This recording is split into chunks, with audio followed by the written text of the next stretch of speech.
Un saludo muy especial para todos nuestros suscriptores y todos los amigos de este canal.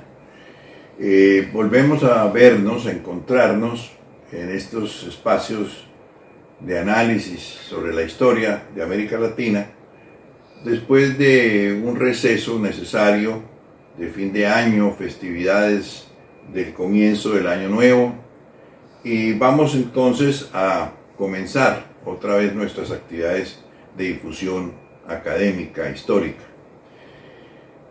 Hemos pensado comenzar un nuevo ciclo, un poco distinto a lo que veníamos desarrollando en pasadas ediciones de nuestro canal, para ocuparnos de hechos relevantes, hechos históricos de América Latina que han tenido incidencia no solamente en el continente, sino incluso en otras partes del mundo. No vamos a presentar estos hechos en una forma hilada, como hicimos con la conquista, la colonia española y la independencia, sino son hechos, digamos, tomados un poco al azar, pero que desde luego tienen una gran importancia desde el punto de vista político, económico, social y de repercusiones en otros países del continente e incluso, como decíamos, en el mundo. Bien, hoy hemos escogido como tema, como hecho relevante en la historia de América Latina, lo que se ha llamado la separación de Panamá de la República de Colombia. Algunos han hablado del despojo, y que condujo a la construcción del llamado Canal de Panamá por parte de los Estados Unidos de Norteamérica. Vamos a realizar un relato muy detallado o relativamente detallado, y haremos algunas consideraciones críticas para que ustedes saquen las conclusiones que crean conducentes. Un poco de contexto. Donald Trump, en este segundo mandato en Estados Unidos, ha manifestado desde el comienzo su intención de, comillas, recuperar el Canal de Panamá, porque dice que ese canal fue un regalo que los Estados Unidos le hicieron a Panamá, y porque además este país ha tenido una política muy negativa con respecto a las tarifas que cobra a los buques norteamericanos, y fuera de eso, pues alega que ha habido una presencia china en el manejo del canal. Vamos a mirar en este relato que vamos a hacer de los hechos de la separación de Panamá y de la construcción posterior del canal, ¿cuál fue ese tal regalo que Estados Unidos le hizo a Panamá? Desde luego, dejando de lado, sin dejar de lado el peligro que representan estas amenazas de Trump a la independencia, a la soberanía de Panamá, en un contexto internacional en que las reglas de derecho internacional parece que han sido abolidas, han desaparecido. Tenemos un mundo sin reglas, y donde el neoimperialismo que representa a Trump, pues se mueve en una política de el más fuerte, la política del más fuerte. Volvamos pues entonces al pasado. A finales del siglo XIX, más o menos hacia 1880, se busca reconstruir un canal por la zona de Panamá. Son 80 kilómetros que hay entre Colón, la ciudad de Colón, y la ciudad de Panamá. Es decir, es una zona muy estrecha para poder construir un canal, y es una vieja idea que venía desde el siglo XIX, de construir un canal que comunique los dos océanos, el Atlántico y el Pacífico, para evitar el paso por el sur del continente, el Cabo de Hornos o el Estrecho de Magallanes, que son rutas peligrosísimas.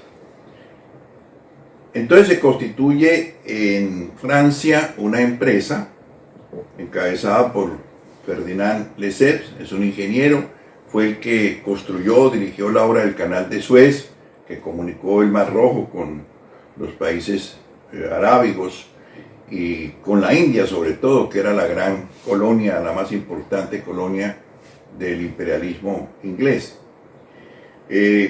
Lesseps pues constituye una empresa que se va a llamar Empresa Universal del Canal Interoceánico de Panamá.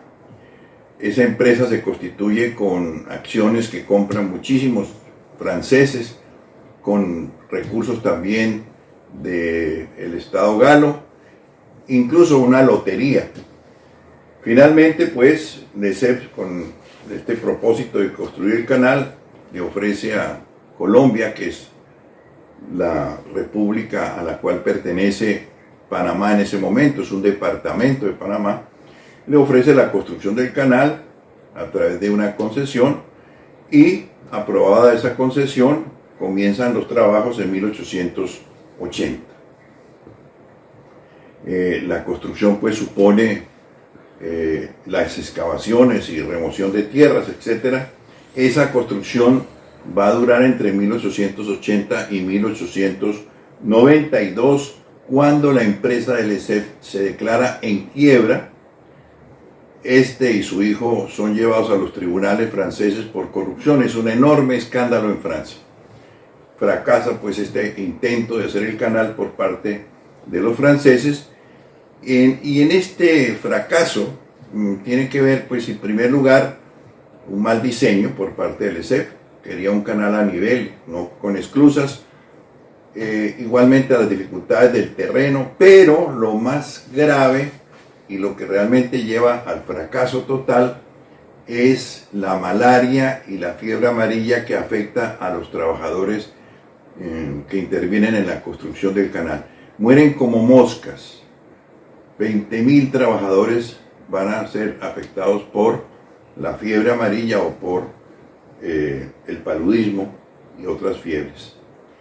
Igualmente, dirigentes de la compañía mueren por estas enfermedades, incluso los familiares, porque algunos de esos ingenieros se trasladan con sus familias y mueren el ingeniero y sus familias, hijos y esposas. Bien, tras la quiebra entonces del canal, se va a constituir lo que se va a llamar la nueva compañía del canal. Esta nueva compañía del canal no tiene capital suficiente para terminar el canal, simplemente busca atraer inversionistas que puedan aportar una cantidad suficiente de recursos para continuar la obra del canal. Sin embargo, no va a ocurrir eso. Esa nueva compañía del canal no va a obtener ninguna inversión importante, porque después del fracaso del Lesseps, pues nadie quiere ligarse a esa aventura. Uno de los accionistas de esa compañía va a ser un ingeniero que había trabajado con Lesseps, Philippe Bunau Varilla, y que va a ser también el representante de la nueva compañía del canal en Panamá. Este personaje va a tener un papel muy importante, muy significativo en la separación de Panamá de la República de Colombia y en la construcción del canal. La nueva compañía pues logra que Colombia le prorrogue el contrato de concesión que tenía Lesseps para construir el canal, pero obviamente no lo va a construir.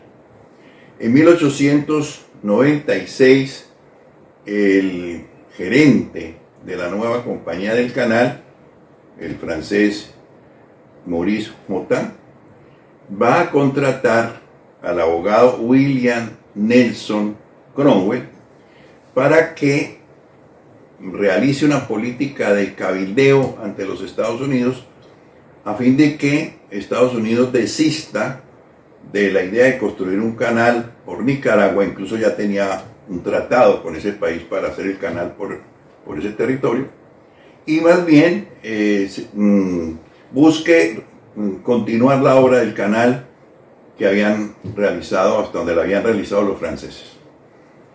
Este abogado, Nelson Cromwell, William Nelson Cromwell, es miembro de una firma que se llama Sullivan y Cromwell. Esta firma todavía existe, ustedes la pueden encontrar en YouTube, ahí está la propaganda y cuáles son los objetivos de este bufete de abogados. Cromwell además es un hombre que tiene muy buenas relaciones con el gobierno de los Estados Unidos, particularmente es amigo del presidente de los Estados Unidos, Theodore Roosevelt, y de muchos y muy influyentes senadores norteamericanos. Por eso entonces se le contrata para que realice labores de lobby a fin de que Estados Unidos pues desista de Nicaragua y piense más bien en construir el canal por Panamá. Cromwell, el bufete de Cromwell, además pues de sus buenas relaciones políticas, tiene relaciones con JP Morgan, con la General Electric, es decir, con otra serie de empresas importantes de Wall Street. Pero además, Cromwell es el abogado del ferrocarril de Panamá, es decir, tiene muchas relaciones con Panamá. El ferrocarril es una obra que realizan los gringos por concesión del gobierno de los Estados Unidos, más o menos hacia 1850, y ese ferrocarril continúa siendo administrado por agentes norteamericanos con un pago anual a la República de Colombia de unos $250.000. Cromwell no solamente se va a dedicar a las tareas de lobby, sino que va a realizar una operación comercial consistente en ofrecerle a varios empresarios norteamericanos la compra de las acciones de la nueva compañía del canal, que tiene los derechos para construir el canal en Panamá, por $5 millones. Este negocio va a representarles a los accionistas que compran, a los inversionistas que compran estas acciones, va a representarles un negocio redondo cuando los Estados Unidos firmen el contrato de construcción del canal y le reconozcan a la nueva empresa del canal $40 millones. Un negocio redondo que cranea, llamémoslo así, el señor Cromwell como abogado de Sullivan and Cromwell. Realmente, como digo, las buenas relaciones de Cromwell con el gobierno norteamericano y particularmente con el presidente Roosevelt no le ofrecen mucho trabajo para convencer a los Estados Unidos para que piensen en que el canal de Panamá debe construirse, debe continuarse a través ya de una empresa, de una acción directa de los Estados Unidos que requieren, sin duda alguna, construir el canal. ¿Por qué? Porque los Estados Unidos pues tienen dos costas. A partir de la expansión de los Estados Unidos desde la costa este a la costa oeste, los Estados Unidos se han expandido en los dos océanos y requieren una comunicación ágil y fácil con las dos costas. Y no pueden seguir utilizando el Cabo de Hornos o el Estrecho de Magallanes para poner en contacto los dos océanos sobre los cuales Estados Unidos tiene costas. Pero además, a raíz de la guerra hispano-norteamericana de 1888, Estados Unidos le ha arrebatado no solamente Cuba y Puerto Rico a España, sus últimas colonias en América, sino que le ha arrebatado Filipinas y se ha apoderado de otras islas del Pacífico, Hawái, etc. Y por lo tanto también para Estados Unidos el Pacífico se ha vuelto una opción muy importante para el manejo de sus intereses. Es decir, no hay ningún problema en creer que Estados Unidos tiene que hacer el canal. Convencidos pues los Estados Unidos, como digo, de que hay que continuar el canal en Panamá, que habían comenzado los franceses, ya se toma esa decisión, es una decisión del gabinete de Roosevelt. Se inician pues las conversaciones con Colombia para lograr que se reconozca una concesión a favor de ese gobierno para construir el canal. Las negociaciones las va a iniciar por Colombia José Vicente Concha, que más tarde será presidente de Colombia, y por los Estados Unidos John Hay, que es el secretario de Estado de los Estados Unidos. José Vicente Concha va a renunciar cuando se entra a negociar las duras condiciones que los Estados Unidos quieren imponer para la suscripción del tratado. ¿Cuáles son esas condiciones inaceptables para la soberanía de Colombia, según José Vicente Concha, y que lo obligan a renunciar? En primer lugar, se le dice a Colombia que en ese tratado tendría que ceder una franja de 5 kilómetros al lado y lado del canal, cuando en el contrato con la ESEP esa franja era apenas de 200 metros.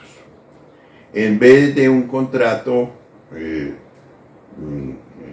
muy corto el tiempo de explotación, Estados Unidos va a exigir 100 años renovables.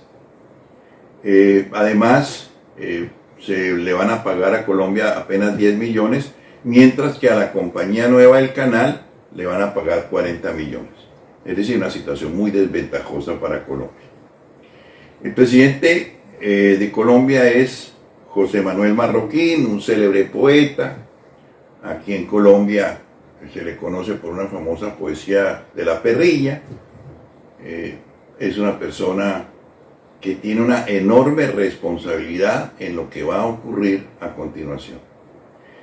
Marroquín parece favorable a estas condiciones tan adversas a Colombia y nombra en reemplazo de José Vicente Concha al general Tomás Herrán.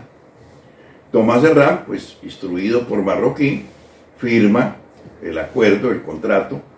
El contrato se va a llamar el Tratado de Herrán-Hay, que queda sujeto a la ratificación de los dos congresos, el Congreso de los Estados Unidos y el Congreso de Colombia.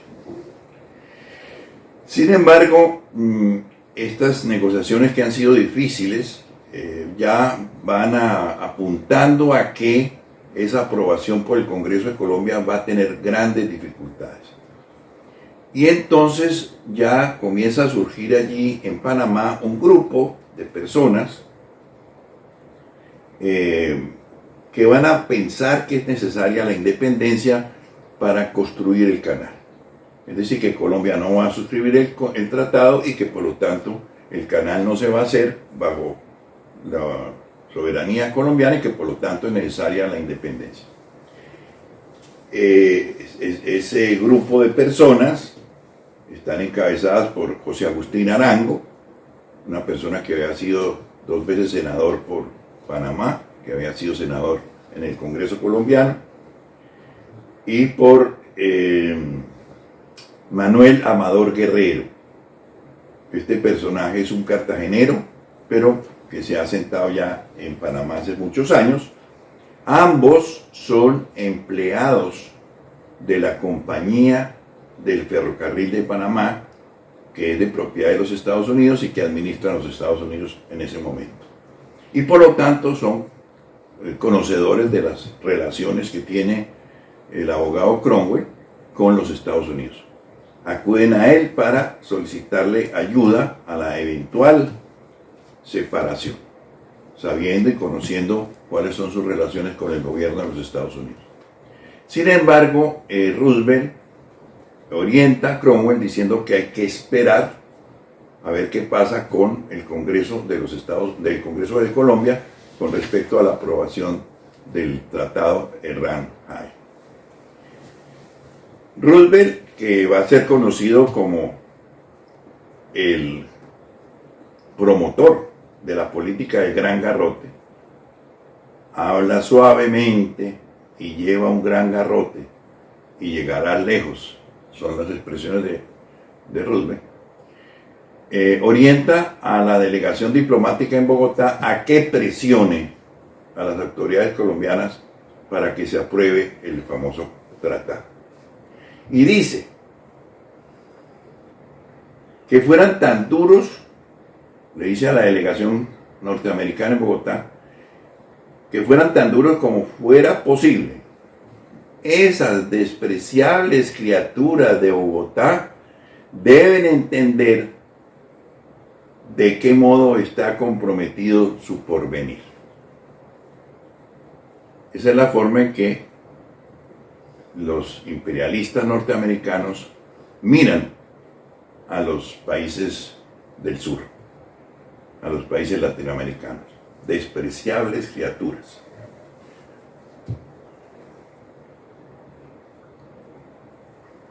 A pesar de las presiones, el Congreso de Colombia en agosto de 1903 niega el Tratado de Ranjay por ser violatorio de la soberanía nacional. En esto, pues, el papel dirigente, el liderazgo lo asume Miguel Antonio Caro, que era enemigo del presidente marroquín, pero de todas maneras esto se niega por una mayoría absoluta por parte del Congreso. En ese momento entonces Roosevelt orienta el plan B, es decir, la separación. Orienta a Nelson, a Cromwell, William Nelson Cromwell, lo orienta para que mueva sus hilos en Panamá y se inicie la separación de Panamá para entonces el nuevo país que se va a crear suscriba con Estados Unidos el Tratado de Construcción del Canal. Para esta operación de separación, J.P. Morgan, buen cliente de Sullivan y Cromwell, el bufete de abogados de Cromwell, J.P. Morgan va a colocar a disposición de la operación de separación un fondo que se llama el Fondo de las Serpientes, por algo se llamará así, $1 millón para sobornar a los oficiales colombianos y al ejército de Colombia que se encuentra ubicado en Panamá. Parece que el gobierno de Bogotá recibe algunos rumores de que algo está pasando en Panamá y decide mandar desde Barranquilla a la ciudad de Colón un destacamento, un batallón, al mando de los generales Juan B. Tovar y Ramón J. Amaya. Estos llegan a Colón, tienen muchas dificultades para trasladar el ejército por el ferrocarril, pero obviamente el ferrocarril es de los Estados Unidos y los gerentes del canal, que son los Estados Unidos, pues están en connivencia con los separatistas. Finalmente Tovar y sus otros oficiales llegan a Panamá, a la ciudad de Panamá, y allí el jefe de la guarnición colombiana, que se llama Esteban Huertas, que es un personaje de origen boyacense, es decir, de un departamento del centro de Colombia, va a poner presos a estos oficiales. Como se sabrá después, Esteban Huertas va a recibir dinero de los Estados Unidos por esta traición a Colombia, porque finalmente este es un colombiano y finalmente Panamá era territorio colombiano. Por su parte, Roosevelt va a situar 10 acorazados, 5 en el Atlántico y 5 en la bahía de Panamá, para impedir cualquier movimiento de tropas que puedan llegar a Panamá a develar la separación. El comandante de uno de los acorazados, Snadville, dice que no se va a permitir que nadie entre a Panamá, porque se busca garantizar, dice él, la neutralidad del ferrocarril de Panamá. La neutralidad. Ese es el argumento. Lo cierto es que, por eso la tropa, los oficiales colombianos, comprado la tropa, como lo vamos a ver, la tropa colombiana también va a recibir dinero, pues la independencia está garantizada. Y entonces el Consejo Municipal de la Ciudad de Panamá configura una junta, conforma una junta de gobierno, y esa junta de gobierno va a hacer la declaración de independencia al día siguiente, el 4 de noviembre de 1903. Tomás Arias, que es uno de los conspiradores del golpe, recuerda en sus memorias que el señor Eduardo Icaza, que hasta ese momento era el intendente del ejército colombiano, presentó ante la Junta Provisional, que había sido nombrada por el Consejo Municipal de Panamá, presentó para su finiquito una serie de recibos de los pagos hechos por él para sobornar al comandante Esteban Huertas, que decíamos era el comandante local de las tropas colombianas, y a sus soldados. Dijo haber recibido 200.000 pesos y $70.000 en oro, desembolsados a través del banco Isaac Brando and Brothers, el banco que ha utilizado JP Morgan para hacer ese traslado de recursos. A Huerta se le pagaron, dice Icaza, 50.000 pesos, y a cada soldado colombiano se le pagaron 50 pesos. Dice Icaza, de acuerdo a una lista que el señor Manuel Amador Guerrero había elaborado para señalar a quienes se les debía pagar esos recursos. El 18 de noviembre, es decir, 14 días después de la proclamación de independencia, la separación de Panamá, Estados Unidos va a firmar el famoso tratado Jay-Uno-Varila, es decir, un tratado que firma Estados Unidos con uno de los accionistas de la nueva compañía del canal, y que va a firmar ese tratado dizque como plenipotenciario de Panamá, es decir, un francés que no es miembro del gobierno de Panamá, es un extranjero y es una persona que tiene un interés económico en ese tratado.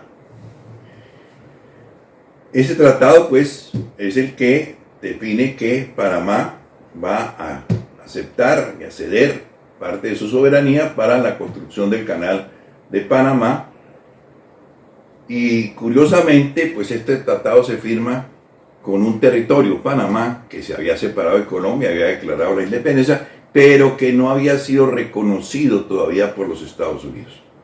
Panamá va a ser reconocido por Estados Unidos como república independiente, como país independiente, el 23 de febrero de 1904, es decir, en febrero del año siguiente a la firma del famoso Tratado de Construcción del Canal.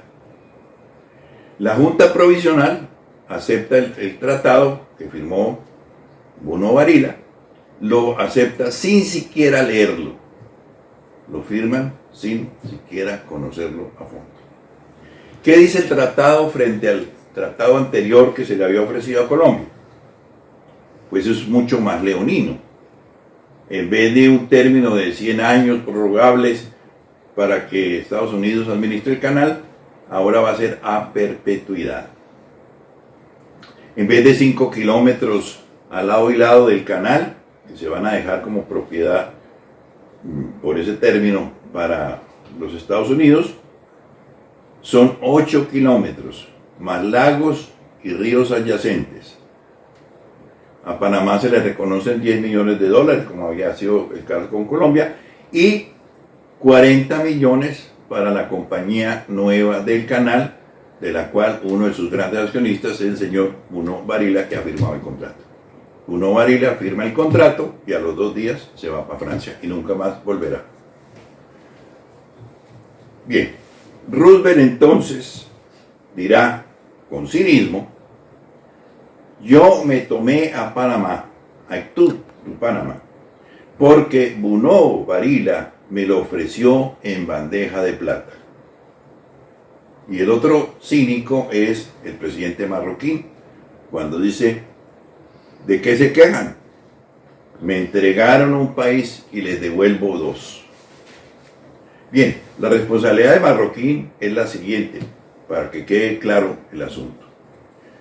Marroquín había dado un golpe de Estado contra el presidente titular, que era el presidente San Clemente, un hombre ya de 90 y pico de años, y la idea era que Marroquín pusiera fin a la guerra de los 1000 días, que había comenzado bajo la presidencia de San Clemente, en la rebelión de los liberales porque habían sido excluidos del poder, etc. Una guerra civil como tantas que había tenido Colombia. Sin embargo, Marroquín, en vez de buscar la solución de esta guerra civil, va a prolongarla mucho más. Va a ser responsable de la prolongación de esta guerra, que se va a desarrollar en su última etapa en Panamá, con unos efectos terribles de ruina, de destrozo económico, social, para ese territorio.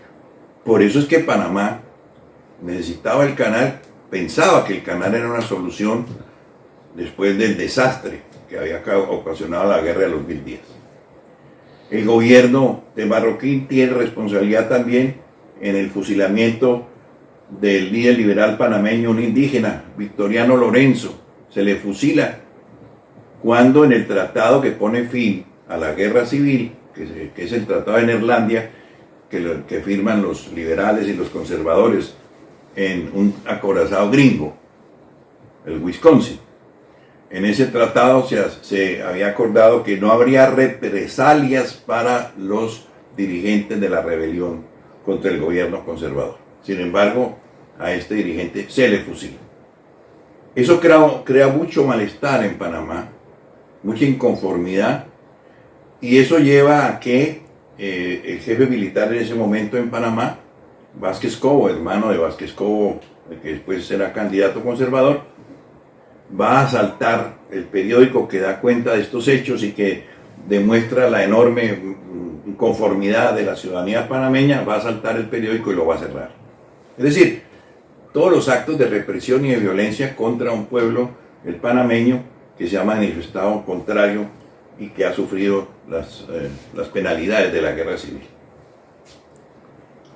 No tenemos tiempo, claro, para hablar de las tensas relaciones que siempre existieron entre Panamá y el gobierno de Colombia y que incluso llevaron en varias ocasiones a proclamaciones de independencia de Panamá de la República de Colombia, algunas aplastadas con el apoyo norteamericano. El gobierno colombiano pidió a las tropas norteamericanas que aplastaran esas rebeliones, dizque para proteger el famoso ferrocarril. Bueno, no tenemos tiempo para eso, pero sí hay que decir lo siguiente. A partir de la Constitución de 1886, el malestar, la inconformidad de los panameños era muy grande con esa Constitución, porque la Constitución de 1886 había despojado a Panamá de su carácter de Estado soberano y lo había convertido en un simple departamento sin autonomía para el manejo de sus asuntos, de sus recursos, de sus intereses en general. ¿Y cómo se logró eso? Simplemente el presidente Núñez, sabiendo cuál era el sentir y el querer de los panameños, que querían seguir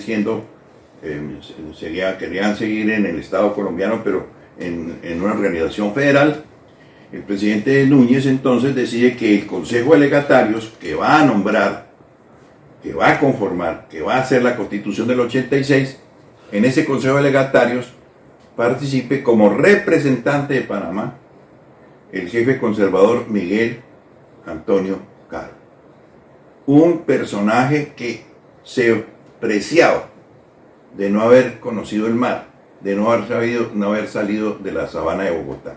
Es decir, no conocía Panamá, no tenía ninguna relación con Panamá. Este es un acto de desprecio y desconocimiento a los derechos de Panamá en ese momento. Y todo eso, pues, digamos, es el caldo de cultivo de lo que va a llevar a la separación de Panamá, desde luego con la ayuda, el apoyo de los Estados Unidos. Aunque como lo dice un historiador panameño, Olvedo Bellucci, la separación de Panamá no fue el producto de un movimiento de masas, sino de un pequeño grupo de dirigentes panameños y que al parecer recibieron recursos de los Estados Unidos para esa acción. Tampoco hubo una manifestación de los ciudadanos panameños masiva a favor de permanecer en Colombia. Bien, no podemos terminar este video sin referirnos muy rápidamente a las mentiras, a las falacias de Trump, cosa que no es rara en él, acerca del tema de Panamá. En primer lugar, el canal de Panamá, como lo hemos visto, no fue ningún regalo de los Estados Unidos. Esto significó, a través del Tratado Jay-Varela, la cesión de soberanía de gran parte del territorio de Panamá a perpetuidad. No hay ningún regalo. El costo de la terminación del canal fue de 375 millones de dólares, unos 10.000 millones actuales, y no de 1 trillón, como dice Trump. Otra mentira. En la construcción del canal no murieron 38.000 norteamericanos, estadounidenses, sino 380. Es decir, ¿dónde puso los ceros este señor? Claro, tenía que dramatizar para justificar sus pretensiones de apoderarse nuevamente del canal.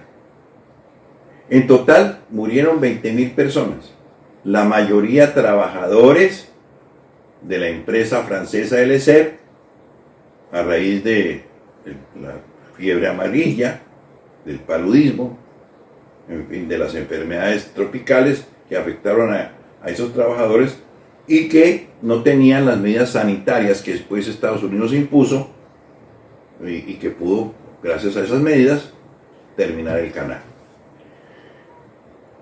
La transferencia a Panamá no se efectuó, como dice Trump, una venta simbólica por $1, sino que fue el producto de un tratado democráticamente negociado entre el gobierno Carter y el presidente en ese momento de Panamá, Omar Torrijos. Después de una larguísima lucha de demandas de Panamá por recuperar la soberanía del canal, muertos incluidos, recordamos aquí varios muchachos, varios jóvenes que fueron fusilados en la zona del canal por tropas norteamericanas. Por último, China no tiene que ver con la administración del canal. La empresa china que opera 2 puertos en Colón y en Panamá es la principal operadora de puertos de contenedores del mundo. Y entiendo que tiene algún puerto en los Estados Unidos que también lo maneja. Pero bien, la política del garrote que Trump ha reeditado, tomando al viejo Roosevelt, pero con la diferencia que ya no es esa voz suave que dice que hay que llevar un garrote, sino la estentoria y energúmena voz de Trump ha producido los primeros efectos, y es que un gobierno que es débil y también parece afecto a los Estados Unidos, ha renunciado a las ventajas comerciales que le significaba pertenecer al proyecto de la Ruta de la Seda encabezado por China. Pero lo último, para hablar de las mentiras y de las falacias, resulta que después de la visita del señor Marco Rubio a Panamá, sale un comunicado del Departamento de Estado que él preside, sosteniendo que Panamá había aceptado exonerar de tarifas mejor a los buques de los Estados Unidos. Eso último produjo una encendida respuesta de rechazo por parte del presidente de Panamá, José Raúl Mulino, que ahora sí, ¿no?, manifestó pues con energía, ahora sí, su rechazo a esas mentiras, a las mentiras del Departamento de Estado, cosa gravísima en las relaciones internacionales. Bien, saquen ustedes las conclusiones. Miren ustedes en qué situación se encuentra el mundo hoy, cuando decimos que nos movemos en un mundo sin reglas, donde el derecho internacional parece haber desaparecido y donde impera entonces la ley del más fuerte. Es decir, estamos reeditando lo que pasó a comienzos del siglo XX con la política del gran garrote del señor Roosevelt. Muchísimas gracias a todos ustedes por su asistencia y nos seguiremos viendo en otra oportunidad. Muy buenos días, muy buenas noches a todos ustedes.